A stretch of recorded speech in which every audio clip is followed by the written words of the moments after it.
ဆူတောင်းတာဟာကံကောင်းတယ်လို့ထင်တယ်အဆောင်ကောင်းဆောင်လို့ရှိရင်ကံကောင်းတယ်လို့ထင်တယ်ကြံပင်ဆိုင်ရဲ့အကြံစီအောင်တယ်လို့လည်းပြောကြတယ်ဂျင်းဆိုင်တဲ့အခါမှာချက်ချင်းကြီးပွားတယ်လို့လည်းပြောကြဒါတွေဟာဟုတ်ကဲ့လားရှေးတကုံဘုရားပေါ်တက်ကြည့်စနေတောင်ကဘုရားစနေသားသမီးတွေလာပြီးရေလောင်းတာမွန်းနေတနင်္ဂနွေတောင်ကဘုရားတနင်္ဂနွေသားသမီးတွေလာမောင်းဘာလို့ကြတာတော့လို့မင်းကံကောင်းခြင်းလို့လုပ်နေကြတာအဲ့ဒါတွေဟာကံကောင်းနိုင်သလား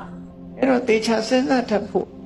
လိုအပ်တယ်လို့ဆိုမြတ်စွာဘုရားကစဉ်းစားဖို့ပဲဟောတာတရားအဲ့တော့မြတ်စွာဘုရားဘုန်းကြီးတို့ဒီလိုခေါ်လိုက်လို့ဗေဒင်ဆရာတွေထိခိုက်သွားတယ်ဆိုလို့ရှိရင်ထိခိုက်အောင်ပြောတာမဟုတ်ပါဘူးထိခိုက်အောင်မပြောယုံတဲ့လူတွေကတော့ရှိမှာမြတ်စွာဘုရားပွင့်လို့ထိခိုက်သွားတဲ့လူတွေလည်းရှိတာစီးပွားတိုးတက်ပါရစေစီးပွားရေးကောင်းပါရစေနဲ့ဆုတောင်းနေလို့မရပါဘူးဒါဘုရားဟောတာပဲနော်စီးပွားဥစ္စာတိုးတက်ခြင်းစီးပွားဥစ္စာတိုးတက်တဲ့နိလန်းကိုမြတ်စွာဘုရားဟောထားတယ်ဘာဟောထားလဲဥဋ္ဌာဏတမ္မရာလုံလဝိရိယနဲ့ပြည့်စုံရမယ်အရခတမ္မရာကိုရှာထားတာအလေလွတ်မရှိအောင်ထိမ့်သိမ်းတတ်ရမယ်